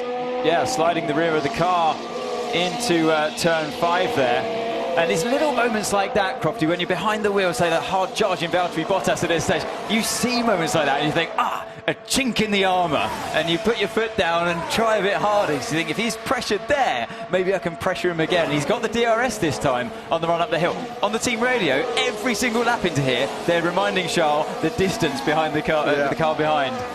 This has been one of those races where the lead has been tantalisingly close to changing, and you don't want to call anything before you see the checkered flag. That is the Drivers' Championship as it stands at the moment. Bottas has got the fastest lap, but his teammate's going for it, and I tell you what, Bottas is now in a position to really go for it down the main straight, because he is that much closer to Charles Leclerc. The gap was 1.6 seconds, it's now half a second, and he's got DRS as well. Will Valtteri Bottas be able to go for it into this chicane? No, but what he needs now is to avoid blocking up in the way that he did. He just needed a good exit out of that chicane, and then the chance was there into the next braking zone, and it has disappeared from him. I was just about to say, come on Valtteri, show us some fire, and brakes a little bit too late. He's clearly struggling with those medium tyres just fading away from him at this stage in the race, and I think Charles has got it covered.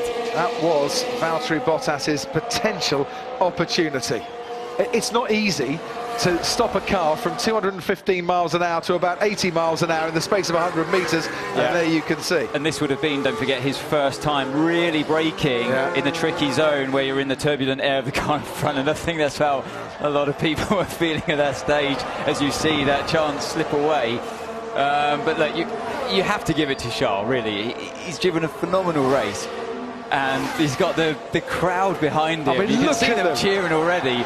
Don't wish it on too soon. Well, I'm not, but just look at the crowd lining at Monza here. When we turned up for work this morning, we could barely get into the track. The queues were absolutely massive, because Ferrari, through this man, won at Spa last week. Ferrari, through this man, won pole position yesterday in qualifying. There was an expectation from those wearing red, those that have come here, that they would see something special today, and he has not let them down in any way, shape or form. It's what Ferrari needed, Crofty. He's young, he's feisty, as we're watching riding on board Lewis Hamilton on that fastest lap coming up, fastest middle sector at least. Well, and he does take the fastest lap with a 1:21.7, so that's a point. So it's a 2-point swing, isn't it? Exactly. So you need someone like Charles. That's what they've been missing, just someone young and he doesn't care about the rules. He's just going to go for it and just forget about all that pressure. He's not overthinking it, and I think that's what Ferrari have been missing for a little while. And on a day where Sebastian Vettel spun through no contact around him, Charles Leclerc... Just feel like it's changing of the guard, don't you? I was going to say, at the moment looks to be going on to take the race, and what does that do then to Sebastian Vettel as well, and his mindset? He knows he's in a battle at Ferrari with this man, and he knows that Charles Leclerc is not one to be pushed aside easily. Rounds the parabolica then to start his final lap in this race, and you can bet your bottom dollar that no one is going to be sat down at all as they make their way around 3.6 more miles. Let's look at the list. Ascari, Phil Hill, Surtees, Scarfiotti, Regazzoni, Scheckter, Berger, Schumacher, Barrichello, Alonso. Ferrari drivers that have won here at Monza. And this man, Charles Leclerc, is about to add his name to that list, and that means something. He's got one more tricky braking zone coming up. That's it on this lap. Into the second chicane. He navigates that Ferrari through well. Overtake is available. Bottas has been given the power, he's been given the tools to chase after Charles Leclerc, but he is a bit too far back. Leclerc, who won in Spa, of course, last week, and might join this list. Bruce McLaren, Nigel Mansell, Damon Hill, Mika Häkkinen and Lewis Hamilton, drivers in the World Championship who won their first 2 Grand Prix back-to-back. Have a listen to that. They rise through the Ascari chicane. Ascari, the legend that of course won here for Ferrari, and they rise to Charles Leclerc. He can see the celebration starting. He's got one more corner, the famous Parabolica to go. Mercedes threw everything at him today. Charles Leclerc has coped brilliantly. He won in Spa. He wins in Monza. Charles Leclerc is the winner of the 2019 Italian Grand Prix. How about that? Valtteri Bottas comes home to finish second as the... But boy, did he try. It was great fun watching. I mean, look, you always want to see any overtake for the lead in Formula 1. Today, I didn't care whether it was a Mercedes overtaking, getting to the lead, or Ferrari doing the overtaking. You just want to see a good race, and I think even without that overtake, it was a good race. Charles took it, like Martin said, right to the limit. I didn't like everything that I saw. He will have some explaining to do to Lewis Hamilton. But look, if you can do this, but to the fans, like I think today the best man really did.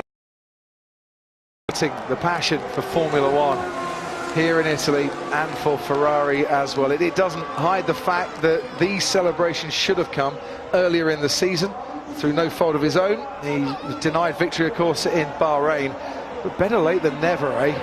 And it really bodes well for the future.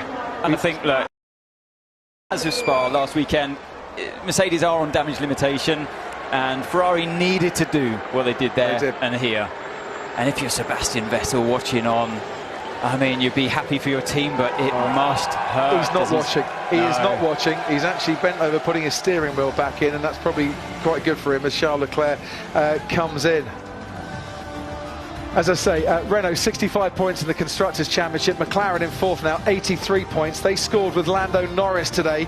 He finished 10th in the end. Antonio Giovinazzi, 9th, Italian point scorer there. His best finish in Formula 1. Verstappen came home to finish 8th behind Sergio Perez. Alex Albon couldn't quite get past Hülkenberg. He had to take 6th. George Russell in the Williams finished 14th in the end. We lost Sainz, Kvyat and Magnussen as retirements in this race. A handshake and a well done by the 2 Mercedes drivers. Charles Leclerc behind them puts his steering wheel back in because protocol and procedure must always be followed in Formula 1, and now slaps the cockpit of his scarlet red Ferrari and punches the air in delight before jumping into the arms of his jubilant crew. That is brilliant. Pure sporting joy and emotion. It's a team sport, it's Formula 1, and that team on a high in that half of the garage. No, you are not dreaming, Charles Leclerc. You've just won the Italian Grand Prix wearing that infamous red suit. You are a hero. Enjoy it. Oh, he certainly will. Ran that hard compound tyre during FP2, of course, and he was quicker than Sebastian Vettel on the medium when they were making the comparisons. So they worked out the strategy. Maybe that was the plan B, to go onto that hard tyre. It was a brave move, wasn't it, going on the hard tyre? He made it work. And the banners that they bring here under the podium, the greatest podium of them all. Well, they can now celebrate a Ferrari win, and Martin Brundle is there to talk to Charles Leclerc.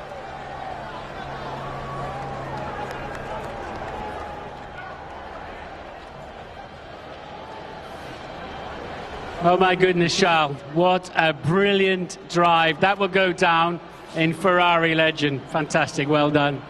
Oh, thank you so much. What a race. I've never been so tired. Obviously, can I speak in Italian? Because of course.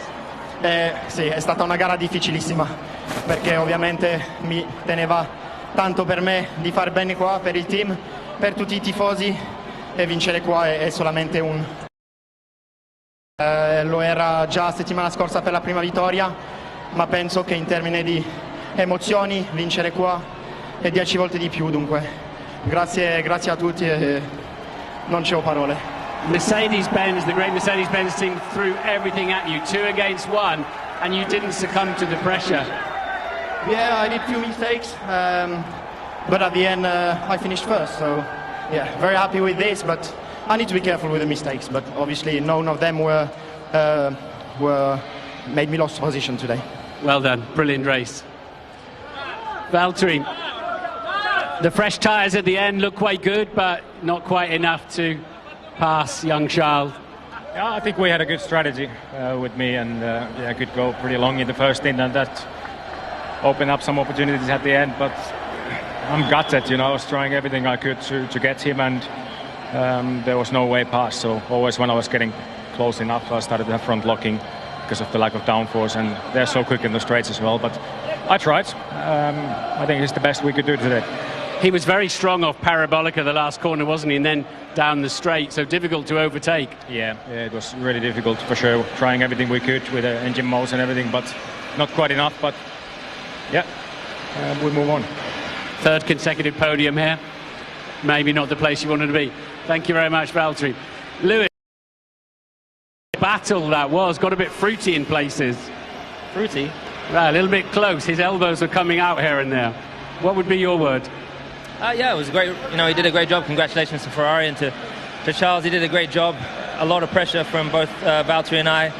I did the best I could. I think, obviously, following so closely for such a long time, tyres eventually just went off the cliff. But nonetheless, they were just quicker today, much quicker in the straight line. So even if we did get close, we couldn't pass. So not our day, but still strong points for the team. We pull away from Ferrari in the Constructors' Championship, and ultimately that's what really matters. And you must be homing in now on your 6th title. It must be starting to come into range in your mind. Honestly, just trying to do better each race. I'm not really focused on that at the moment, but of course, healthier lead than I've been in the past, so obviously I'm grateful for that. But today wasn't a perfect race. I think this weekend some improvements are going to be made to my setup and obviously within myself, so we'll focus on that for the next race. Okay, thank you. They're waiting for you on the amazing podium here at Monza. Well, Mercedes knew that Ferrari would be strong in Spa and strong in Monza. The net result is Mercedes have a 154-point lead in the Constructors' Championship, and Lewis Hamilton goes off to Singapore, 63 points in the lead in the Drivers' Championship. So, to be honest, damage not really done. I think what we saw here today, running too much wing, too much downforce and drag, therefore, on this particular track. Yeah. I think it was the best that they could do on the package that they have. But they could produce the lap time, but you can't race with it. You're just a sitting duck on those straights. If you're the one in front, they would have been overtaken, and when you're behind, you can't overtake. So that's what we were watching today. Person wants to be underneath that podium. When I say under, there's plenty of space to stand directly underneath. When Charles Leclerc comes on to stand at the... It's going to be epic scenes, isn't it, when he's up. Driver to win for Ferrari here was Fernando Alonso. Exactly. Where is Fernando Alonso at the moment? Trophy to Charles Leclerc, but as a McLaren ambassador, that probably isn't. When the DJ starts to play his music, well, they might want to put their fingers in their ears because it could be very, very noisy here. Let's have a listen in the driver's cool-down room to the top 3.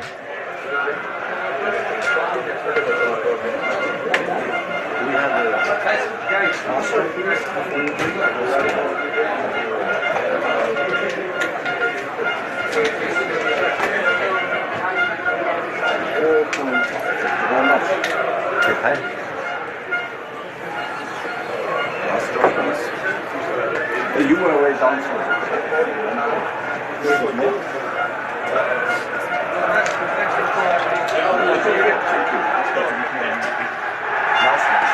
Well done. Thank you. C'est des fêtes, tu vas voir. Quoi? Des fêtes? Il y a du monde dehors.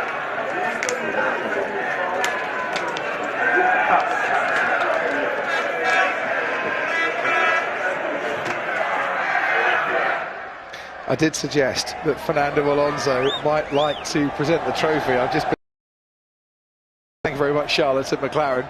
It says Fernando has left the track. I was going to say he's probably on a plane home or It's true. It's like Elvis has left the building. Fernando has left the track. I'm sure the one man who might not, Sebastian Vettel, who's now been overtaken in the Drivers' Championship by his teammate, and whilst everything that could go wrong did go wrong for Seb, it went right in the... I was watching it on board, we'll look at it later, sure. And he clipped that curb on the inside of the car spinning. A day in Vettel, and it's so painful having to stand in this team day, and it wasn't you that it was all about, it was your teammate. I'm not sure it's a day he will be able to forget for quite a while, to be honest. Out onto the podium then comes Lewis Hamilton, and knows what it's like to stand on the podium at Monza, but not on third spot, because he's never finished third here before. Valteri Bottas, for the third year in a row, and still without winning, takes his place in the runners-up spot. And have a listen to this. Here comes Charles Leclerc.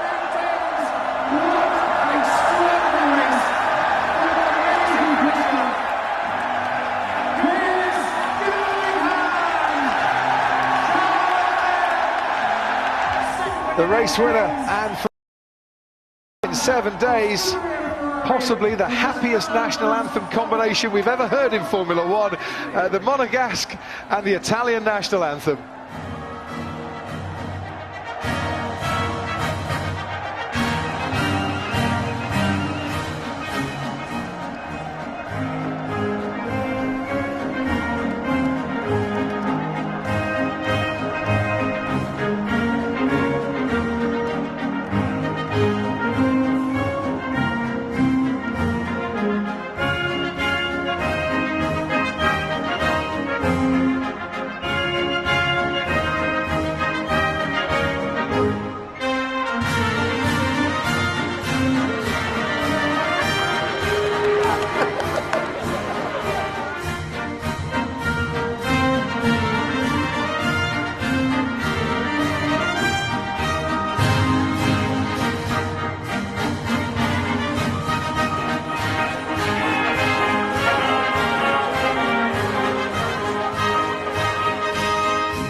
Never is an anthem with such gusto and passion as the Italian win at Monza. And still the crowd pour onto the track to be part of these celebrations that they've waited so long for. Charles Leclerc lifts the trophy high above his head. The crowd continue to swarm in. The head of track engineering, Matteo Toninelli, collects the Constructors' Trophy. Did you see Mattia Bonotto, the Ferrari team principal, videoing the crowd celebrations? There he is. He had his phone camera out and he was videoing it from his position on the pit wall. This means so much. Mercedes know how it feels. They've pushed Ferrari into second place here before, and Ferrari pushed them into second place here today. The runners-up And the third place trophy for Lewis Hamilton, who gets the customary boos from the Italian fans, and that love-hate relationship will carry on until the day he ever wants to become a Ferrari driver, which he says he doesn't at the moment. But it is time for the celebrations. Charles Leclerc, Prince of Ferrari, King of Monza, on this Sunday afternoon. The Tifosi celebrate. What an epic race, and what a star of the future, celebrating wildly in the press.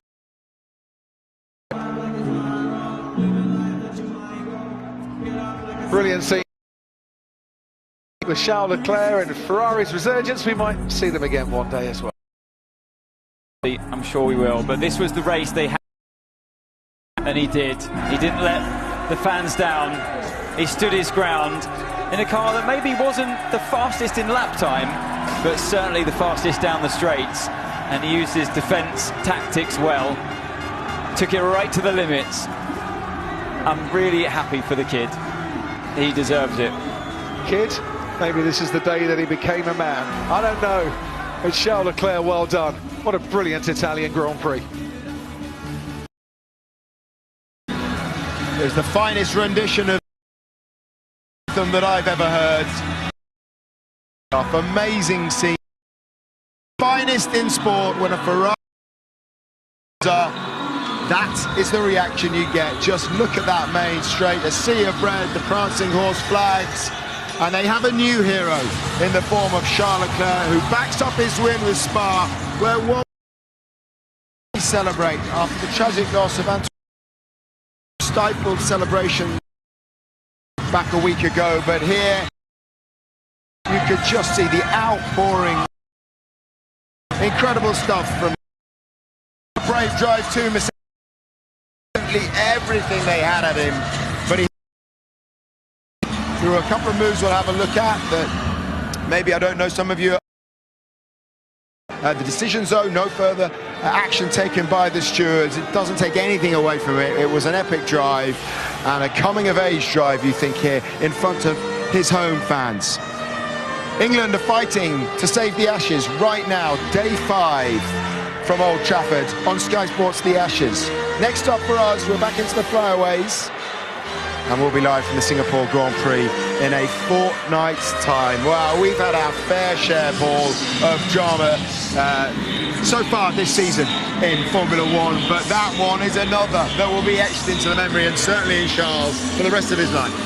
Yeah, there's moments you can stand up and be proud of what you've been a key member of the team, but last week he was hard done by because of the tragedy of his good friend Antoine, but this will be celebrated in a very different way. I mean, incredible. He was welcomed as part of that family on Wednesday at the event they held in Milan with the 90th celebration of motorsport, but to go out here and win with the pressure of Hamilton, Bottas, Mercedes threw everything at it, and he just kept stable, delivered everything he had to, and he's doing everything that Vettel's not doing at the moment, and leading this team that's probably not got the best race car. They've got a great package on a Saturday afternoon, but he's got the job done, and Maranello is going to erupt today, tomorrow, and it just revitalises everything they're doing. They've restructured this team, and it's really paying off. You know, when the season effectively, Mercedes looked like they're away and gone. It was about today. They had to get it right. The pressure on this guy's shoulders, and Sebastian Vettel felt it today, made a mistake. He didn't. If Ferrari could save anything this year for all the reliability issues, the lack of performance, they had to win Monza. This is like winning the World Championship to them. They've not won here for that long, and at least for something in the season they've salvaged, but you can see what it means to them. They're just passionate about what they are, they're passionate about they come racing, and to join the list of Ferrari winners around Monza at your very first Italian Grand Prix with that team when you're wearing red at such a young age. Okay, Mattia Bonotto just making his way back into the garage. We're going to try and grab a word with him in a couple of moments' time, but let's get the views from one inside the Ferrari family. Piero Ferrari is talking to Ted. Piero Ferrari, can we have just a quick word? A performance amazing from Charles. I'm sure your father would have been proud of him. Yeah, very proud. He's good. This is a fantastic guy. He did a wonderful job. He was controlling every lap of the race. Very fantastic job. I have no words. A Ferrari win at Monza, something special. Very special in Monza, yes. The emotion is... and the stress was too much. Sorry. Thank you. Thank you, Piero. Thank you. Paul, Anthony was saying in commentary he feels like it's a changing of the guard. He's gone 13 points ahead of the four-time world champion Sebastian Vettel in the drivers now.